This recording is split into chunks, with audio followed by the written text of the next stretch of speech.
Welcome to part one of my analysis of Tinkerbell from the lens of organizational behavior, and we are going to be looking at diversity in this video. There are two types of diversity. The first is surface level and the second is deep. Surface level is like the things that you can see, your ethnicity, your gender, your skill types. There's a lot of surface level diversity in Tinkerbell. They could do more on ethnicities and honestly in gender too, because there are way more girls in Pixie Hollow, but I think that makes sense considering Tinkerbell, the franchise, is mostly made for little girls, although many little boys like it as well.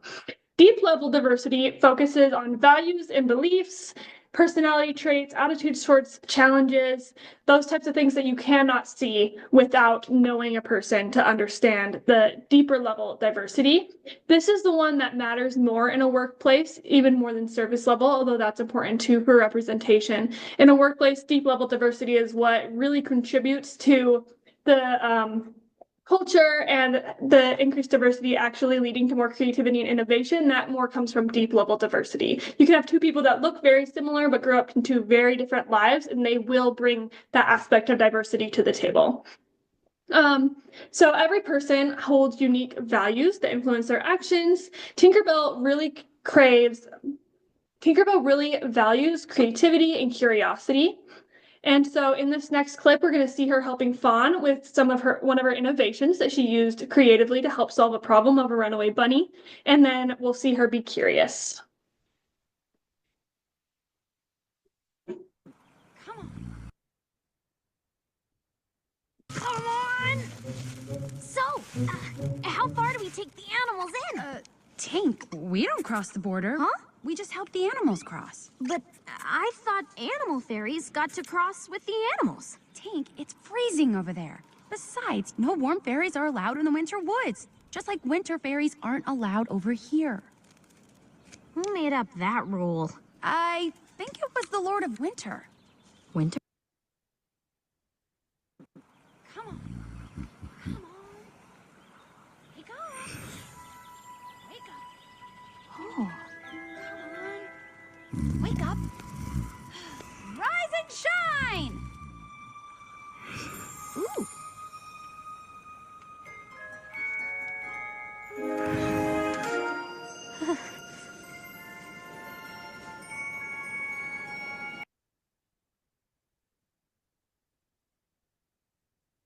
All right.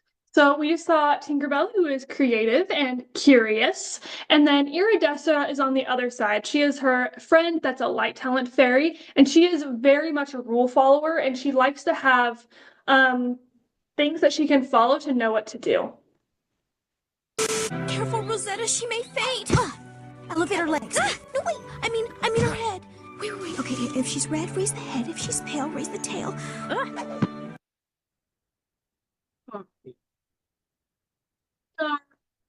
Next, we're going to talk about diversity and culture.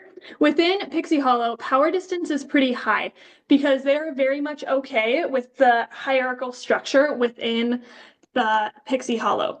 They have a queen, and then they have some lords and ladies of the different seasons.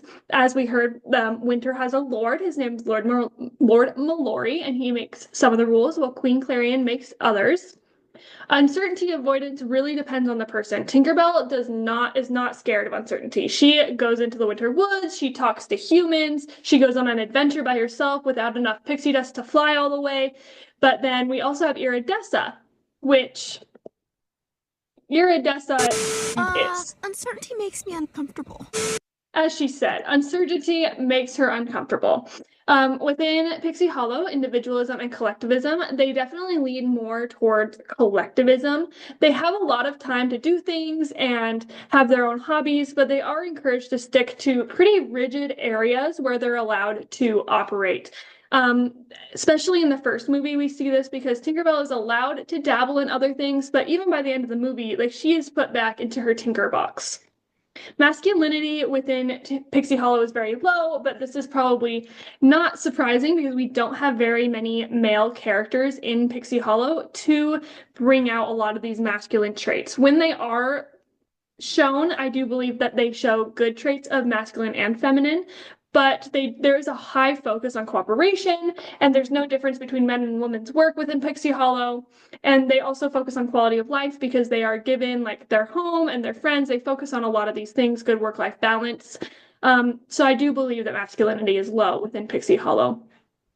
Long-term orientation is medium. They do have plans for the future, but they're not open to change and they're not adjusted at all. This is seen mostly in the first movie where they have the plans to bring on spring, basically, but they don't change that plan and they don't have a way to get back on track when things go wrong.